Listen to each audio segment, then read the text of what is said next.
ನಮಸ್ಕಾರ. ಮುಖ್ಯಾಂಶಗಳು. ಮಹಿಳೆಯರು ಸೇರಿದಂತೆ ವಿವಿಧ ವರ್ಗದವರಿಗೆ ಸಚಿವ ಸ್ಥಾನ, ವಿರೋಧ ಪಕ್ಷಗಳ ಗದ್ದಲ ಸಲ್ಲ, ಪ್ರಧಾನಿ ನರೇಂದ್ರ ಮೋದಿ. ರಾಜ್ಯಾದ್ಯಂತ ಎಸ್ಎಸ್ಎಲ್ಸಿ ಪರೀಕ್ಷೆ ಆರಂಭ, ಕೋವಿಡ್ ಮಾರ್ಗಸೂಚಿ ಪಾಲನೆಯೊಂದಿಗೆ ಹಾಜರಾದ ವಿದ್ಯಾರ್ಥಿಗಳು. ಸಂಭವನೀಯ ಮೂರನೇ ಅಲೆ ಸೋಂಕು ನಿಯಂತ್ರಣಕ್ಕೆ ಹಲವು ಕ್ರಮ, ಮಕ್ಕಳ ಚಿಕಿತ್ಸೆಗೆ ವಿಶೇಷ ವ್ಯವಸ್ಥೆ, ಉಪಮುಖ್ಯಮಂತ್ರಿ ಗೋವಿಂದ ಕಾರಜೋಳ. ಕೊರೋನಾ ಸೋಂಕು ಹಿನ್ನೆಲೆಯಲ್ಲಿ ಪ್ರಸಕ್ತ ಶೈಕ್ಷಣಿಕ ವರ್ಷದ ವಿಶ್ವವಿದ್ಯಾಲಯಗಳ ಪ್ರವೇಶ ಪರೀಕ್ಷೆ ರದ್ದು, ಹಿಂದಿನ ಪ್ರಕ್ರಿಯೆ ಅನುಸಾರ ಪ್ರವೇಶ.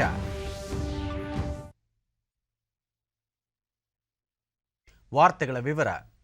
ಲೋಕಸಭೆಯ ಮುಂಗಾರು ಅಧಿವೇಶನ ಇಂದು ಸಾಂಪ್ರದಾಯಿಕವಾಗಿ ರಾಷ್ಟ್ರಗೀತೆಯೊಂದಿಗೆ ಆರಂಭಗೊಂಡಿತು.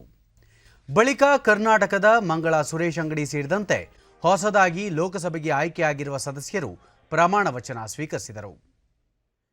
ಮಂಗಳ ಅಂಗಡಿಯವರು ಬಸವಣ್ಣನವರ ಹೆಸರಿನಲ್ಲಿ ಕನ್ನಡದಲ್ಲಿ ಪ್ರಮಾಣ ವಚನ ಸ್ವೀಕರಿಸಿದರು. అఖండతను సమర్థించదనియు నేను స్వీకరించబోవు శ్రద్ధాశక్తులతో నిర్వహించదనియు దైవ సాక్షిగా ప్రమాణం చేయుచున్నాను.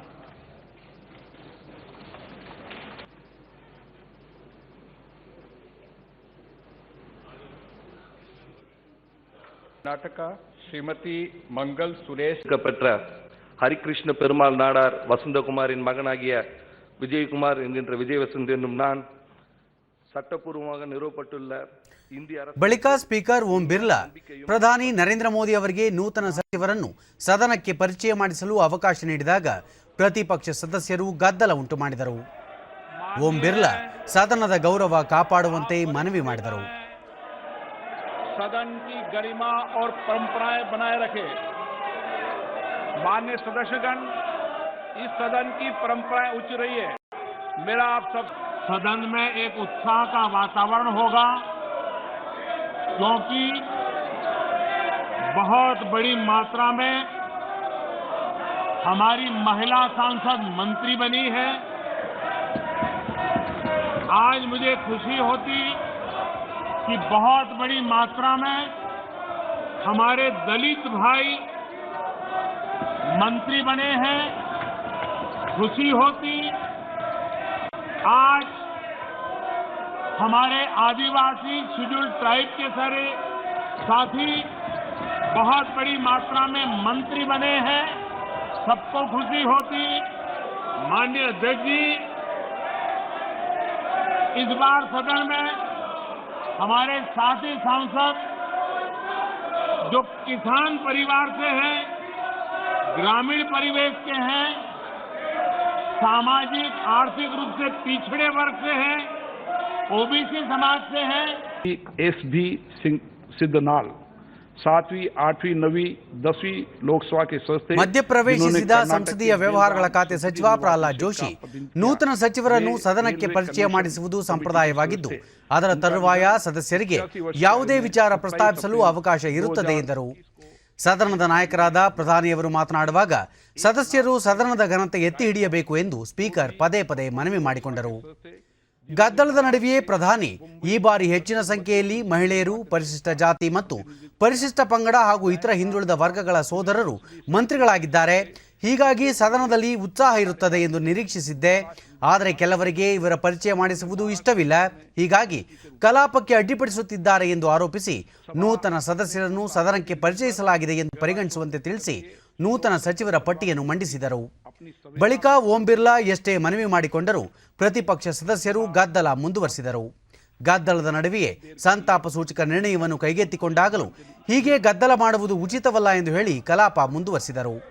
ಆಗಲಿದ ಸದಸ್ಯರು ಮತ್ತು ಮಾಜಿ ಸದಸ್ಯರಾದ ಕರ್ನಾಟಕದ ಕೃಷ್ಣ, ಕೇರಳದ ಥಾಮಸ್, ಗೋವಾದ ಹರಿನಾರಾಯಣ ಪ್ರಭು, ಉತ್ತರ ಪ್ರದೇಶದ ಮುಖ್ತಾರ್ ಅನೀಸ್, ಶ್ಯಾಮಾಚರಣ ಗುಪ್ತಾ, ದಿಗ್ವಿಜಯ್ ಸಿಂಗ್, ತೆಲಂಗಾಣದ ಚಂದೂಲಾಲ್ ಮೊದಲಾದವರ ನಿಧನಕ್ಕೆ ಸಂತಾಪ ಸೂಚಿಸಿ ಅವರ ಕೊಡುಗೆಯನ್ನು ಸ್ಮರಿಸಿದರು. ಸದಸ್ಯರ ಗೌರವಾರ್ಥ ಸದನ ಎದ್ದು ನಿಂತು ಮೌನ ಶ್ರದ್ಧಾಂಜಲಿ ಸಲ್ಲಿಸಿತು.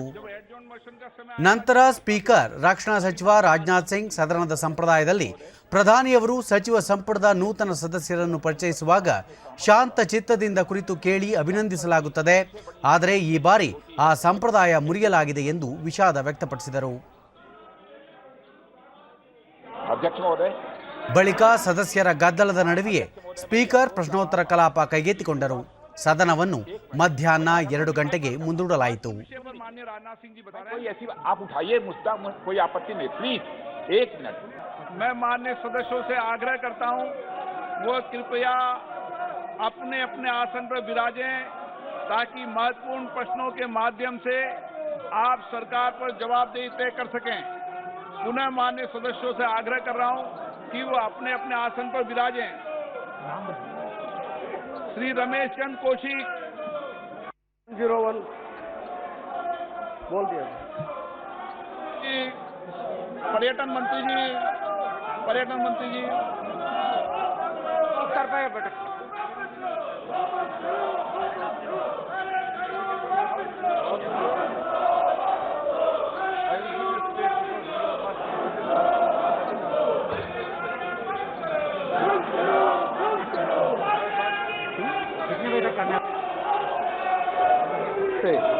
इस महामारी से निपटने हेतु कंधे कंधा मिला।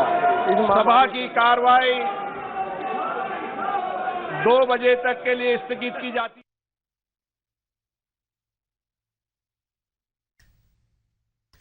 ಸಂಸತ್ತಿನ ಮುಂಗಾರು ಅಧಿವೇಶನ ಇಂದಿನಿಂದ ಆರಂಭಗೊಂಡಿದ್ದು ಮೇಲ್ಮನೆಯಲ್ಲಿ ಸಾಂಪ್ರದಾಯಿಕವಾಗಿ ರಾಷ್ಟ್ರಗೀತೆ ಮೊಳಗುವುದರೊಂದಿಗೆ ಕಲಾಪ ಆರಂಭಗೊಂಡಿತು. ಸಭಾಪತಿ ಎಂ ವೆಂಕಯ್ಯ ನಾಯ್ಡು ಮೇಲ್ಮನೆಯ ಸಭಾನಾಯಕರಾಗಿ ವಾಣಿಜ್ಯ ಸಚಿವ ಪಿಯೂಷ್ ಗೋಯಲ್ ಅವರನ್ನು ಪ್ರಧಾನಿಯವರು ನೇಮಕ ಮಾಡಿರುವುದಾಗಿ ಸಂಸದೀಯ ವ್ಯವಹಾರಗಳ ಸಚಿವರಿಂದ ಸಂವಹನ ಬಂದಿದೆ ಎಂಬ ವಿಷಯವನ್ನು ಸದನಕ್ಕೆ ತಿಳಿಸಿದರು. ಗೋಯಲ್ ಅವರು ಅಖಿಲ ಭಾರತ ಸಿಎ ಪರೀಕ್ಷೆಯಲ್ಲಿ 2ನೇ ರ್ಯಾಂಕ್ ಪಡೆದ ಪ್ರತಿಭಾವಂತರಾಗಿದ್ದು ಈ ಸದನದಲ್ಲಿ 2ನೇ ಅವಧಿಗೆ ಸದಸ್ಯರಾಗಿದ್ದು ಸಚಿವರಾಗಿ ರೈಲ್ವೆ ಸೇರಿದಂತೆ ಹಲವು ಖಾತೆ ನಿರ್ವಹಿಸಿದ್ದಾರೆ. ಜವಳಿ ಸೇರಿದಂತೆ ಹಲವು ಖಾತೆಗಳನ್ನು ಈಗ ನಿರ್ವಹಿಸುತ್ತಿದ್ದಾರೆ ಎಂದು ತಿಳಿಸಿ ಶುಭ ಕೋರಿದರು.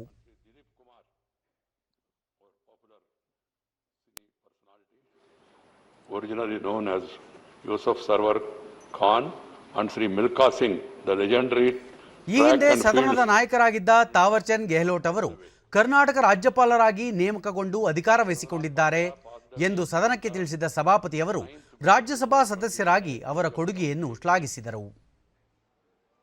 ಬಳಿಕ ನೂತನ ರಾಜ್ಯಸಭಾ ಸದಸ್ಯರಾದ ವಹಾಬ್ ಪ್ರಮಾಣ ವಚನ ಸ್ವೀಕರಿಸಿದರು. I will uphold the sovereignty and integrity of India. In 1956 Melbourne Olympics, which provided him the much needed global exposure, and since then there was no looking back for Milka Singh. ಕಳೆದ ಮಾರ್ಚ್ನಿಂದ ಇಲ್ಲಿಯವರೆಗೆ ನಿಧನರಾದ ರಾಜ್ಯಸಭೆಯ ಸದಸ್ಯರಾದ doctor Raghunath Mahapatra, Shri Rajiv ಸಾತವ್ ಮತ್ತು ಮಾಜಿ ಸದಸ್ಯರಾದ professor ಎನ್.ಎಂ. Kamble, Bhagavati Singh, Ajit Singh, ಮಾತಂಗ್ Sinha, Jitendra ಬಾಯ್, ಜಗನ್ನಾಥ್ ಪಹಾಡಿಯಾ, ಶಾಂತಿ ಪಹಾಡಿಯಾ, ಚಿತ್ರನಟ ದಿಲೀಪ್ ಕುಮಾರ್, ಶ್ರೇಷ್ಠ ಕ್ರೀಡಾಪಟು ಮಿಲ್ಕಾ ಸಿಂಗ್ ಮೊದಲಾದವರ ನಿಧನಕ್ಕೆ ಸಂತಾಪ ಸೂಚಿಸಿ ಅಗಲಿದ ಗಣ್ಯರ ಕೊಡುಗೆ ಸ್ಮರಿಸಿದರು. Sri Milka Singh secured 4th position in the 400-meter finals at the 1960 Rome Olympics, and the national record he set on the day was broken only after 38 years. Departed. ಸದಸ್ಯರು ಎದ್ದು ನಿಂತು ಅಗಲಿದ ಗಣ್ಯರಿಗೆ ಶ್ರದ್ಧಾಂಜಲಿ ಸಲ್ಲಿಸಿದರು.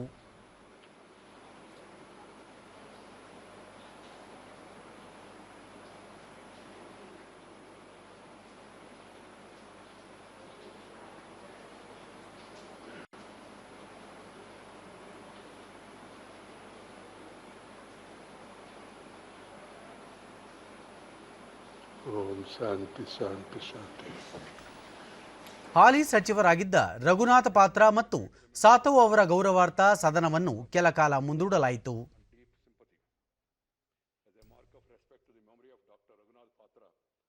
Sri Rajiv Satav, sitting members of the House. The House stands adjourned for 1 hour.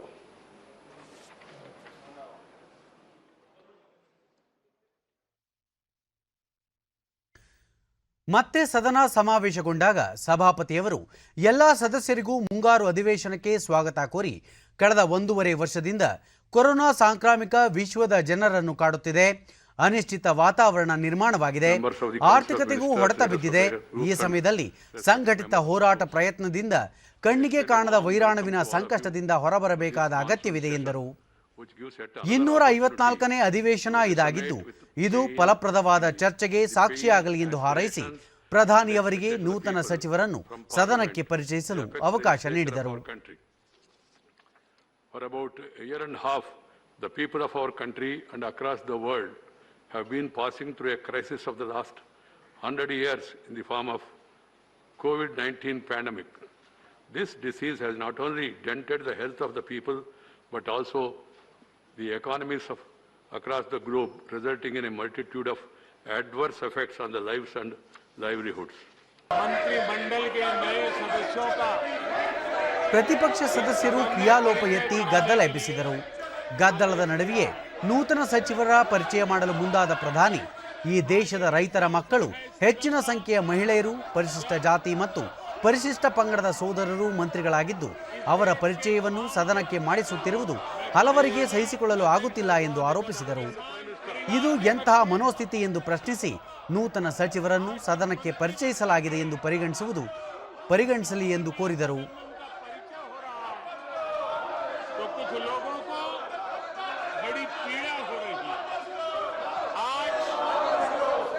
इस सदन में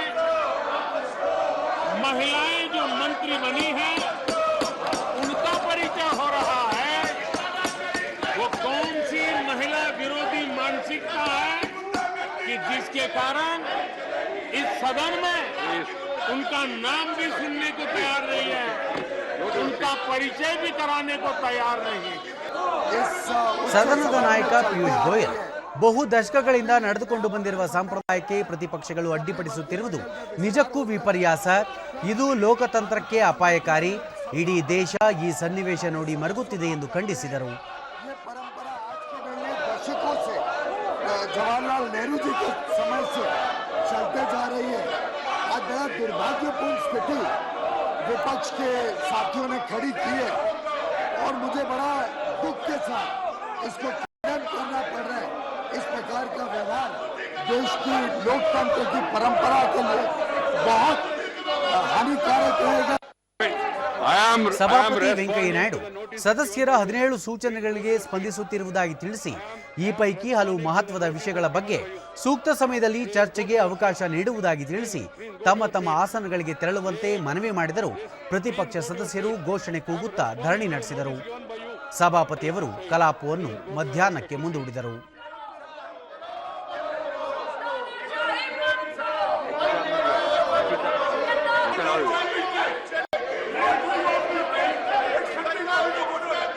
Nothing shall go on record. Point of order can be raised only from his seat when the House is in order. The House stands to adjourn to meet at 2 p.m. today afternoon.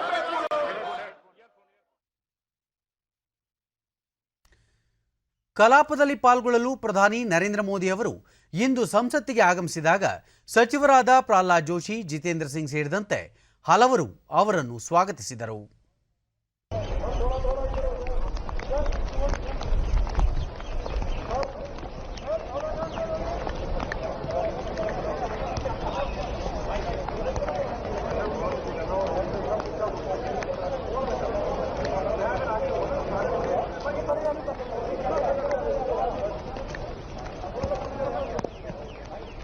ಬಳಿಕ ಪ್ರಧಾನಿ Narendra Modi, corona ಸೋಂಕು ನಿಯಂತ್ರಣಕ್ಕೆ ಲಸಿಕೆಯೊಂದೇ ಪರಿಹಾರ. ಇದುವರೆಗೂ 40 ಕೋಟಿಗೂ ಅಧಿಕ ಮಂದಿಗೆ ದೇಶದಲ್ಲಿ ಲಸಿಕೆ ನೀಡಲಾಗಿದೆ. ಈ ಸೋಂಕನ್ನು ತಡೆಯಲು ಸಂಘಟಿತ ಪ್ರಯತ್ನ ಅತ್ಯಗತ್ಯ ಎಂದರು. ಪ್ರತಿಯೊಬ್ಬರೂ ತಮ್ಮ ಭುಜಗಳಿಗೆ ಲಸಿಕೆ ಪಡೆಯುವುದರ ಮೂಲಕ ಬಾಹುಬಲಿಯ ಶಕ್ತಿಯನ್ನು ಪಡೆಯಬೇಕು ಎಂದರು. ಸಂಸತ್ತಿನ ಉಭಯ ಸದನಗಳಲ್ಲಿ ಸೋಂಕಿನ ಕುರಿತು ಆದ್ಯತೆಯ ಮೇಲೆ ಚರ್ಚೆ ನಡೆಸಲಾಗುವುದು. ನಾಳೆ ಸಂಜೆ ಕಲಾಪದಲ್ಲಿ ಸೋಂಕಿನ ಕುರಿತು ಚರ್ಚೆ ನಡೆಸಲು ಉದ್ದೇಶಿಸಲಾಗಿದ್ದು, ಸಭಾ ನಾಯಕರು ಸಕ್ರಿಯವಾಗಿ ಪಾಲ್ಗೊಳ್ಳಲು ಕೋರಲಾಗುವುದು ಎಂದರು. ಕಲಾಪದಲ್ಲಿ ಎಲ್ಲ ಸಂಸದರು ಪ್ರಶ್ನೆಗಳನ್ನು ಕೇಳುವುದರ ಜೊತೆಗೆ ಸರ್ಕಾರದ ಉತ್ತರಗಳನ್ನು ಆಲಿಸುವುದು ಅತ್ಯಗತ್ಯವಾಗಿದೆ. ಕಲಾಪದಲ್ಲಿ ಫಲಪ್ರದ ಚರ್ಚೆಯ ಮೂಲಕ ಸಂವಿಧಾನದ ಆಶೋತ್ತರಗಳನ್ನು ಎತ್ತಿ ಹಿಡಿಯೋಣ ಎಂದು ಇದೇ ಸಂದರ್ಭದಲ್ಲಿ ಪ್ರಧಾನಿ ತಿಳಿಸಿದರು. सदन में भी चर्चा चाहते हैं और सदन के बाहर भी सभी फ्लोर लीडर से, क्योंकि लगातार मैं मुख्यमंत्रियों से मिल रहा हूं, अलग अलग फोरम में सब प्रकार की चर्चा हो रही है, तो फ्लोर लीडर से भी मैं चाहता हूं कि सदन चल रहा है तो एक सुविधाजनक होगा, तो रूबरू मिलकर के उसकी बात होगी. साथियों, ये सदन परिणामकारी हो,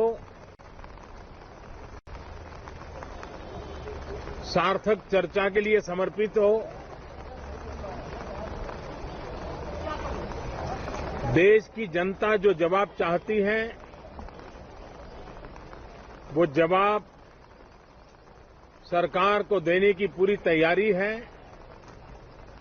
मैं सभी माननीय सांसदों से, सभी राजनीतिक दलों से आग्रह करूंगा कि वो तीखे से तीखे सवाल पूछें, धारदार सवाल पूछें, लेकिन शांत वातावरण में सरकार को जवाब का मौका दें, ताकि जनता जनार्दन के पास सत्य पहुंचाने से लोकतंत्र को भी ताकत मिलती है, जनता का भी विश्वास बढ़ता है और देश की गति भी तेज होती है, प्रगति की। साथियों, ये सत्र अंदर की व्यवस्था पहले की तरह नहीं है। सब साथ बैठ करके काम करने वाले हैं, क्योंकि करीब करीब सबका वैक्सीनेशन हो चुका है। ರಾಜ್ಯಾದ್ಯಂತ ಇಂದಿನಿಂದ ಎಸ್ಎಸ್ಎಲ್ಸಿ ಪರೀಕ್ಷೆ ಆರಂಭವಾಗಿದ್ದು ಒಟ್ಟು 4885 ಕೇಂದ್ರಗಳಲ್ಲಿ ಪರೀಕ್ಷೆ ನಡೆಯುತ್ತಿದೆ. ಕೋವಿಡ್ ಮಾರ್ಗಸೂಚಿಗಳನ್ನು ಪಾಲಿಸಿ ವಿದ್ಯಾರ್ಥಿಗಳು ಪರೀಕ್ಷೆ ಬರೆಯುತ್ತಿದ್ದಾರೆ. ಪರೀಕ್ಷಾ ಕೇಂದ್ರಗಳಿಗೆ ಆಗಮಿಸಿದ ವಿದ್ಯಾರ್ಥಿಗಳ ತಾಪಮಾನ ಪರೀಕ್ಷೆ, ಸ್ಯಾನಿಟೈಸ್ ಮಾಡಿಕೊಳ್ಳುವ ವ್ಯವಸ್ಥೆಯನ್ನು ಕಲ್ಪಿಸಲಾಗಿತ್ತು.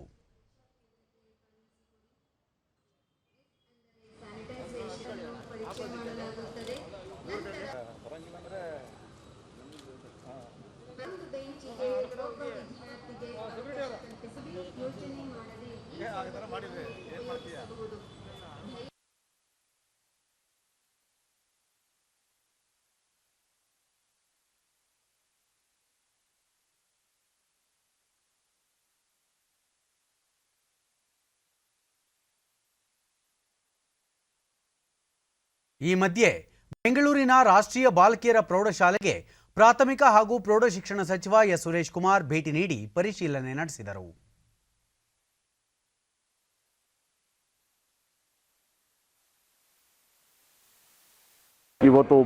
ಬಳಿಕ ಸುದ್ದಿಗಾರರೊಂದಿಗೆ ಅವರು ಎಲ್ಲಾ ವಿದ್ಯಾರ್ಥಿಗಳು ಸುರಕ್ಷಿತವಾಗಿ ಪರೀಕ್ಷೆ ಬರೆಯಲು ಅನುವು ಮಾಡಿಕೊಡಲಾಗಿದೆ. ಪ್ರವೇಶ ಪತ್ರ ದೊರೆಯದೇ ಇರುವ ವಿದ್ಯಾರ್ಥಿಗಳಿಗೆ ಆಗಸ್ಟ್ನಲ್ಲಿ ನಡೆಯಲಿರುವ ಪೂರಕ ಪರೀಕ್ಷೆಗೆ ಅವಕಾಶ ಮಾಡಿಕೊಡಲಾಗುವುದು ಎಂದು ತಿಳಿಸಿದರು. SOPನ ಯಾವ ರೀತಿ ಅವರು ಫಾಲೋ ಮಾಡ್ತಾ ಇದ್ದಾರೆ ಅಂತ ನೋಡಿದ್ದೀನಿ. ಎಲ್ಲ ಕಡೆ ಭಾಳ ಅಚ್ಚುಕಟ್ಟಾದ ವ್ಯವಸ್ಥೆ ಮಾಡಿದ್ದಾರೆ. ನಾವು ಪೋಷಕರಿಗೆ ಒಂದು ಮಾತು ಹೇಳ್ತಾ ಇದ್ವಿ, ಏನಂತಂದರೆ ನಮ್ಮ ಪರೀಕ್ಷಾ ಕೇಂದ್ರಗಳು ಕೇವಲ ಪರೀಕ್ಷಾ ಕೇಂದ್ರಗಳಲ್ಲ, ಸುರಕ್ಷಾ ಕೇಂದ್ರಗಳು ಅಂತ. ಸೊ ಅದೇ ರೀತಿ ಸುರಕ್ಷಾ ಕೇಂದ್ರಗಳಾಗಿ ಇಲ್ಲಿ ಎಲ್ಲ ಒಂದು ನಿಯಮಗಳನ್ನ ಇಲ್ಲಿ ಪಾಲಿಸ್ತಾ ಇದ್ದಾರೆ. ಮತ್ತು ಈ ಸೆಂಟರಲ್ಲಿ ಮಕ್ಕಳಿಗೆ ಉತ್ತೇಜನ ಕೊಡೋಕ್ಕೋಸ್ಕರ ಒಂದು ಒಳ್ಳೆ ಆರೋಗ್ಯ ಶಿಬಿರವನ್ನೇ ಮಾಡಿ ಮಕ್ಕಳಿಗೆ ಒಂದು ಒಳ್ಳೆ ಸ್ಲೋಗನ್ನು ಕೊಟ್ಟಿದ್ದಾರೆ, ಗೋ ಚೇಂಜ್ ದ ವರ್ಲ್ಡ್ ಅಂತ. ಎಲ್ಲ ಮಕ್ಕಳಿಗೆ N95 ಮಾಸ್ಕ್ ಕೊಡ್ತಾ ಇದ್ದಾರೆ. ಹಿಂದೆ ಒಂದು ಶಾಲೆಗೆ ಹೋಗಿದೆ, ಎಲ್ಲ ಮಕ್ಕಳಿಗೆ ಬನ್ನು, ಬಿಸ್ಕತ್ತು, ಬಾಳೆಹಣ್ಣು ಕೂಡ ಕೊಡೋ ಒಂದು ವ್ಯವಸ್ಥೆ ಮಾಡಿದ್ದಾರೆ. ಒಟ್ಟಾರೆ ಎಲ್ಲ ಕಡೆ ಇದು ಎಲ್ಲರೂ ಸೇರಿಕೊಂಡು ಮಕ್ಕಳ ಒಂದು ಉತ್ಸವ, ಮಕ್ಕಳ ಹಬ್ಬವನ್ನು ಆಚರಿಸ್ತಾ ಇದ್ದಾರೆ. ನಾಳೆ ಮಧ್ಯಾಹ್ನ ದ್ವಿತೀಯ PUC ಫಲಿತಾಂಶ ಘೋಷಿಸಲಾಗುವುದು ಎಂದು ಇದೇ ಸಂದರ್ಭದಲ್ಲಿ ಸಚಿವರು ಮಾಹಿತಿ ನೀಡಿದರು. 2022-23ನೇ ಸಾಲಿನ ಶೈಕ್ಷಣಿಕ ವರ್ಷದಿಂದ ಉನ್ನತ ಶಿಕ್ಷಣ ವಿಭಾಗದಲ್ಲಿ ಎಂಜಿನಿಯರಿಂಗ್ ಸೇರಿ ಎಲ್ಲ ವೃತ್ತಿಪರ ಕೋರ್ಸ್ಗಳನ್ನು ಕನ್ನಡದಲ್ಲಿ ಕಲಿಯಲು ವಿದ್ಯಾರ್ಥಿಗಳಿಗೆ ಅವಕಾಶ ಒದಗಿಸುವ ಉದ್ದೇಶದಿಂದ ಎಂಜಿನಿಯರಿಂಗ್ ಕೋರ್ಸ್ಗಳ ಪಠ್ಯವನ್ನು ಕನ್ನಡಕ್ಕೆ ಭಾಷಾಂತರಿಸುವ ಕೆಲಸ ನಡೆದಿದೆ ಎಂದು ಉನ್ನತ ಶಿಕ್ಷಣ ಸಚಿವರು ಆಗಿರುವ ಉಪಮುಖ್ಯಮಂತ್ರಿ ಡಾಕ್ಟರ್ CN ಅಶ್ವತ್ಥನಾರಾಯಣ ತಿಳಿಸಿದ್ದಾರೆ. ಕರ್ನಾಟಕ ವಿಶ್ವವಿದ್ಯಾಲಯದ ಎಲ್ಲ ಭಾಷೆಗಳ ಅಧ್ಯಾಪಕರ ಸಂಘ ಆಯೋಜಿಸಿದ್ದ ಹೊಸ ಶಿಕ್ಷಣ ನೀತಿ, ಭಾರತೀಯ ಭಾಷೆಗಳ ಅಧ್ಯಯನ ವಿಷಯ ಕುರಿತ ವೆಬಿನಾರ್ನಲ್ಲಿ ಭಾಗವಹಿಸಿದ ಅವರು, ರಾಷ್ಟ್ರೀಯ ಶಿಕ್ಷಣ ನೀತಿ ಜಾರಿಯ ನಂತರ ಮಾತೃಭಾಷೆಗೆ ಇನ್ನೂ ಹೆಚ್ಚಿನ ಶಕ್ತಿ ಬರುತ್ತದೆ, ಅದರ ಬಗ್ಗೆ ಯಾವ ಗೊಂದಲವೂ ಬೇಡ ಎಂದರು. ವೃತ್ತಿಪರ ಶಿಕ್ಷಣವನ್ನು ಮಾತೃಭಾಷೆಯಲ್ಲಿ ನೀಡಬೇಕು ಎಂಬುದು ಹೊಸ ಶಿಕ್ಷಣ ನೀತಿಯ ಪ್ರಮುಖ ಅಂಶವಾಗಿದೆ. ಕನ್ನಡದಲ್ಲಿಯೇ ವೃತ್ತಿ ಶಿಕ್ಷಣ ಪಡೆಯುವ ವಿದ್ಯಾರ್ಥಿಗಳಿಗೆ ಸರ್ಕಾರ ಅಗತ್ಯ ಪ್ರೋತ್ಸಾಹ ನೀಡಲಿದೆ ಎಂದು ತಿಳಿಸಿದರು. ತಂತ್ರಜ್ಞಾನ ಮತ್ತು ಆವಿಷ್ಕಾರ ಬೆಳೆದಂತೆಲ್ಲ ಅದಕ್ಕೆ ಸಮಾನಾಂತರವಾಗಿ ಕನ್ನಡವೂ ಬೆಳೆಯಬೇಕು. ಮಾತೃಭಾಷೆಯ ಅಸ್ತಿತ್ವ ಎಲ್ಲ ಕಡೆಯೂ ಇರಬೇಕು ಎಂಬುದು ಸರ್ಕಾರದ ಉದ್ದೇಶವಾಗಿದೆ ಎಂದರು.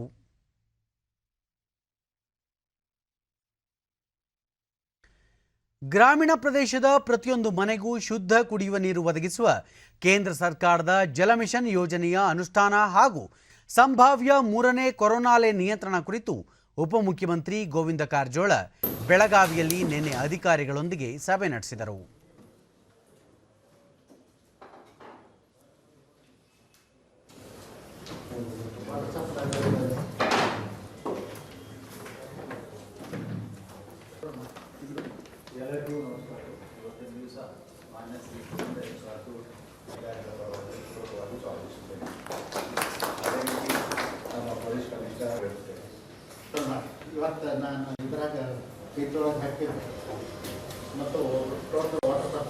ಭಾರತ ಸರ್ಕಾರದ ಬಳಿಕ ಅವರು ಬೆಳಗಾವಿ ಜಿಲ್ಲೆಯಲ್ಲಿ ಜಲಜೀವನ್ ಮಿಷನ್ ಯೋಜನೆ ಅನುಷ್ಠಾನಕ್ಕೆ ಕೇಂದ್ರ ಸರ್ಕಾರ 2100 ಕೋಟಿ ರೂಪಾಯಿ ಮಂಜೂರು ಮಾಡಿದೆ. ಬೆಳಗಾವಿ ವಿಭಾಗದ 918, ಚಿಕ್ಕೋಡಿ ವಿಭಾಗದ 999 ವಸತಿ ಪ್ರದೇಶಗಳಿಗೆ ಇದೇ ಅಕ್ಟೋಬರ್ನಿಂದ ಕೊಳವೆಯ ಮೂಲಕ ಶುದ್ಧ ಕುಡಿಯುವ ನೀರು ಪೂರೈಕೆ ಮಾಡಲಾಗುವುದು ಎಂದು ತಿಳಿಸಿದರು. 1217 ಕಂದಾಯ ಗ್ರಾಮಗಳಿದ್ದು 2163 ಜನವಸತಿಗಳಿದ್ದಾವೆ. ನಮ್ಮ ಕಾರ್ಯಕ್ರಮದ ಪ್ರಕಾರ ಒಟ್ಟು ಇರ್ತಕ್ಕಂಥದ್ದು 8,52,817 ಮನೆಗಳು ಒಟ್ಟು ಬೆಳಗಾವಿ ಜಿಲ್ಲೆಯಲ್ಲಿ. ನಾವು ಟ್ಯಾಪ್ ಕನೆಕ್ಷನ್ ಕೊಡಬೇಕು ಅಂಥೇಳಿ ಏನು ಕಾರ್ಯಕ್ರಮವನ್ನು ಹಾಕ್ಕೊಂಡಿದ್ದೀವಿ. ಭಾರತ ಸರ್ಕಾರ ಬೆಳಗಾವಿ ಜಿಲ್ಲೆಗೆ 2100 ಕೋಟಿ ರೂಪಾಯಿಗಳನ್ನು ಮಂಜೂರು ಮಾಡಿದೆ. ಈಗೇನು 3ನೇ ಅಲೆ ಒಳಗೆ ಸಂಭಾವ್ಯ ಕೊರೋನಾ 3ನೇ ಅಲೆ ಎದುರಿಸಲು ಕ್ರಮ ಕೈಗೊಳ್ಳಲಾಗಿದೆ. ಸೋಂಕು ತಗುಲಿದ ಮಕ್ಕಳಿಗೆ ಚಿಕಿತ್ಸೆ ನೀಡುವ ಸಂದರ್ಭದಲ್ಲಿ ಆಸ್ಪತ್ರೆಯಲ್ಲಿ ಮಗುವಿನ ಜೊತೆ ತಾಯಿಗೂ ತಂಗಲು ಅವಕಾಶ ನೀಡಲು ವ್ಯವಸ್ಥೆ ಮಾಡಲಾಗಿದೆ ಎಂದು ಹೇಳಿದರು. ಇರಲಿಕ್ಕೆ ವ್ಯವಸ್ಥೆಯನ್ನು ಮಾಡ್ತಾ ಇದ್ದೀವಲ್ಲ, ಆ ತಾಯಿಗೂ ಕೂಡ ಕೊಡಬೇಕು ಅಂತಕ್ಕಂಥದ್ದನ್ನು ಮಕ್ಕಳಿಗೆ ಬಂದಾಗ ತಾಯಿ ಜೊತೆಯಲ್ಲಿ ಇರಬೇಕಾಗ್ತದೆ. ಅದಕ್ಕೆ ಪ್ರಯಾರಿಟಿ ಒಳಗೆ ಇವ್ರಿಗೂ ಕೊಡಬೇಕು ಅಂಥೇಳಿ ಸರ್ಕಾರಕ್ಕೆ ಸಲಹೆಯನ್ನು ಮಾಡಿದ್ವಿ. ಅದನ್ನು ಮುಖ್ಯಮಂತ್ರಿಗಳ ಗಮನಕ್ಕೆ ತಂದು ಆದೇಶವನ್ನು ಮಾಡಲಿಕ್ಕೆ ಆರೋಗ್ಯ ಇಲಾಖೆಯವರು ಮುಂದೆ ಬಂದಿದ್ದಾರೆ. ಕೋವಿಡ್-19 ಸಾಂಕ್ರಾಮಿಕದ ಹಿನ್ನೆಲೆಯಲ್ಲಿ ಕೇಂದ್ರ ವಿಶ್ವವಿದ್ಯಾಲಯಗಳ 2021-22ನೇ ಸಾಲಿನ ಪ್ರವೇಶ ಪ್ರಕ್ರಿಯೆಗೆ ಸಾಮಾನ್ಯ ಪ್ರವೇಶ ಪರೀಕ್ಷೆ ನಡೆಸುವುದಿಲ್ಲ ಎಂದು ವಿಶ್ವವಿದ್ಯಾಲಯಗಳ ಅನುದಾನ ಆಯೋಗ ಯುಜಿಸಿ ಸ್ಪಷ್ಟಪಡಿಸಿದೆ. ಈ ಸಂಬಂಧ ಟ್ವೀಟ್ನಲ್ಲಿ ಮಾಹಿತಿ ನೀಡಿರುವ ಯುಜಿಸಿ, ಪ್ರಸಕ್ತ ಸಾಲಿನ ಪ್ರವೇಶ ಪ್ರಕ್ರಿಯೆಯಲ್ಲಿ ಯಾವುದೇ ಬದಲಾವಣೆ ಇರುವುದಿಲ್ಲ. ಸಾಮಾನ್ಯ ಪ್ರವೇಶ ಪರೀಕ್ಷೆ ಸಿಇಟಿ 2022-23ನೇ ಸಾಲಿನಿಂದ ಜಾರಿಯಾಗಲಿದೆ ಎಂದು ತಿಳಿಸಿದೆ.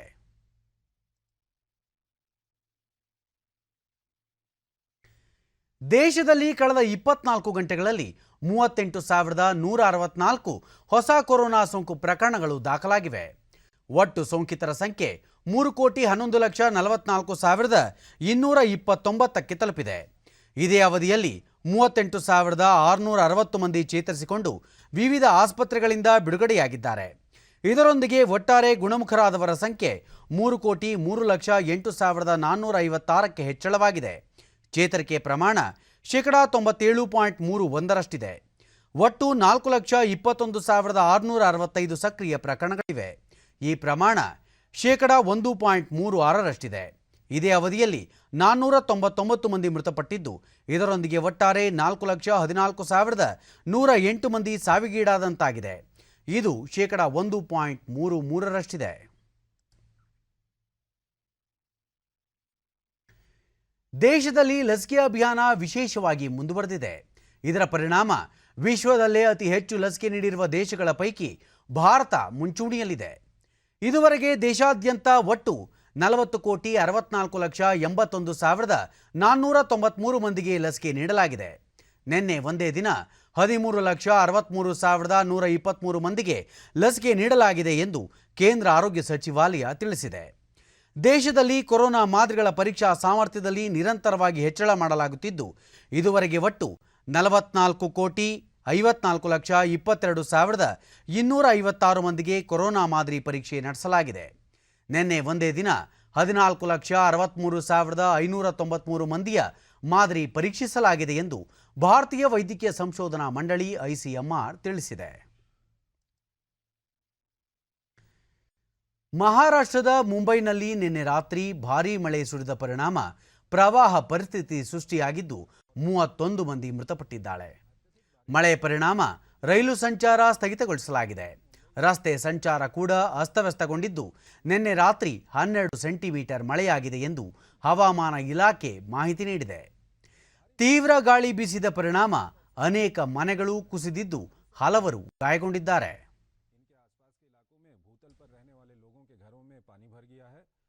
मुंबई में बारिश के चलते तेज बारिश के चलते सेंट्रल मेन लाइन और हार्बर लाइन में लोकल ट्रेनों की आवाजाही आपको बता दें कि देश की आर्थिक राजधानी मुंबई में शनिवार देर रात से शुरू हुई तेज बारिश के कारण महानगर में कई स्थानों पर भूस्खलन व मकान गिरने से अब तक 30 से ज्यादा लोगों की जान जा चुकी है। मुंबई के कई इलाके ऐसे रहे जहां 220 mm से भी अधिक बरसात हुई, जिसके कारण मुंबई में 11 स्थानों पर भूस्खलन या मकान ढहने की घटनाएं हुई। चेंबूर क्षेत्र के न्यू भारत नगर में भूस्खलन के बाद एक दीवार ढह जाने से 21 लोगों की मौत हो चुकी है, जबकि 2 लोग घायल हैं। विक्रोली में एक 2 मंजिला घर गिरने से 10 लोगों की जान गई एवं भांडुप में एक दीवार गिरने से एक युवक के मारे जाने की खबर है। अंधेरी में करंट लगने से ಕೊಲಂಬೋದಲ್ಲಿ ನಿನ್ನೆ ನಡೆದ ಅಂತಾರಾಷ್ಟ್ರೀಯ ಏಕದಿನ ಕ್ರಿಕೆಟ್ ಸರಣಿಯ ಮೊದಲ ಪಂದ್ಯದಲ್ಲಿ ಶ್ರೀಲಂಕಾ ವಿರುದ್ಧ ಭಾರತ 7 ವಿಕೆಟ್ಗಳ ಭರ್ಜರಿ ಜಯ ಗಳಿಸಿದೆ. ಇದರಿಂದ 3 ಪಂದ್ಯಗಳ ಸರಣಿಯಲ್ಲಿ ಭಾರತ 1-0 ಮುನ್ನಡೆ ಸಾಧಿಸಿದೆ. ಟಾಸ್ ಗೆದ್ದು ಬ್ಯಾಟಿಂಗ್ ಆಯ್ದುಕೊಂಡ ಶ್ರೀಲಂಕಾ ನಿಗದಿತ 50 ಓವರ್ಗಳಲ್ಲಿ 9 ವಿಕೆಟ್ ನಷ್ಟಕ್ಕೆ 262 ರನ್ ಗಳಿಸಿತು.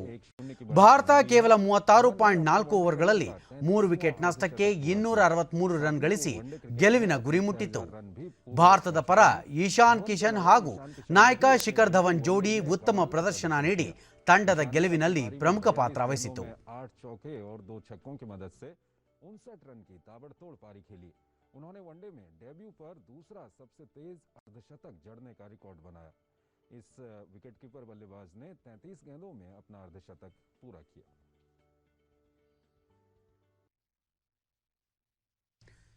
ಕೊನೆಯಲ್ಲಿ ಮತ್ತೊಮ್ಮೆ ಮುಖ್ಯಾಂಶಗಳು.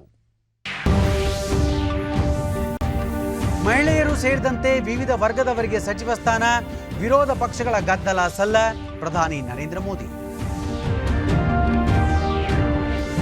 ರಾಜ್ಯಾದ್ಯಂತ SSLC ಪರೀಕ್ಷೆ ಆರಂಭ, ಕೋವಿಡ್ ಮಾರ್ಗಸೂಚಿ ಪಾಲನೆಯೊಂದಿಗೆ ಹಾಜರಾದ ವಿದ್ಯಾರ್ಥಿಗಳು.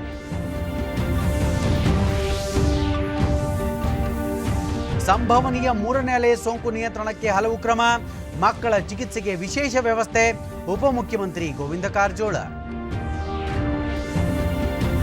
ಕೊರೋನಾ ಸೋಂಕು ಹಿನ್ನೆಲೆಯಲ್ಲಿ ಪ್ರಸಕ್ತ ಶೈಕ್ಷಣಿಕ ವರ್ಷದ ವಿಶ್ವವಿದ್ಯಾಲಯಗಳ ಪ್ರವೇಶ ಪರೀಕ್ಷೆ ರದ್ದು, ಹಿಂದಿನ ಪ್ರಕ್ರಿಯೆ ಅನುಸಾರ ಪ್ರವೇಶ. ನಮ್ಮ ವಾರ್ತಾ ಪ್ರಸಾರವನ್ನು ನೀವು ಡಿಡಿ ಚಂದನ ನ್ಯೂಸ್ ಯೂಟ್ಯೂಬ್ ಚಾನೆಲ್ನಲ್ಲೂ ವೀಕ್ಷಿಸಬಹುದು. ವೀಕ್ಷಕರೇ, ನಾನೀಗ ಸ್ಟುಡಿಯೋದಿಂದ ತೆರಳುತ್ತಿರುವ ಕಾರಣ ಮಾಸ್ಕ್ ಧರಿಸುತ್ತಿದ್ದೇನೆ. ನೀವು ಸಹ ಮನೆಯಿಂದ ಹೊರ ಹೋಗುವ ಮುನ್ನ ಸರಿಯಾದ ಕ್ರಮದಲ್ಲಿ ತಪ್ಪದೆ ಮಾಸ್ಕ್ ಧರಿಸಿ. ವ್ಯಕ್ತಿಗತ ಅಂತರ ಕಾಪಾಡಿಕೊಳ್ಳುವುದರೊಂದಿಗೆ ನೀವು ಸುರಕ್ಷಿತವಾಗಿರಿ, ನಿಮ್ಮವರನ್ನು ಸುರಕ್ಷಿತವಾಗಿರಿಸಿ. ನೈರ್ಮಲ್ಯಕ್ಕೆ ಆದ್ಯತೆ ನೀಡುವುದರ ಜೊತೆಗೆ ಸೋಂಕು ತಡೆಗೆ ಕೋವಿಡ್-19 ಲಸಿಕೆ ಪಡೆಯುವುದು ಅಗತ್ಯ. ನಮ್ಮ ಮುಂದಿನ ವಾರ್ತಾ ಪ್ರಸಾರ ಸಂಜೆ 4:30ಕ್ಕೆ. ನಮಸ್ಕಾರ.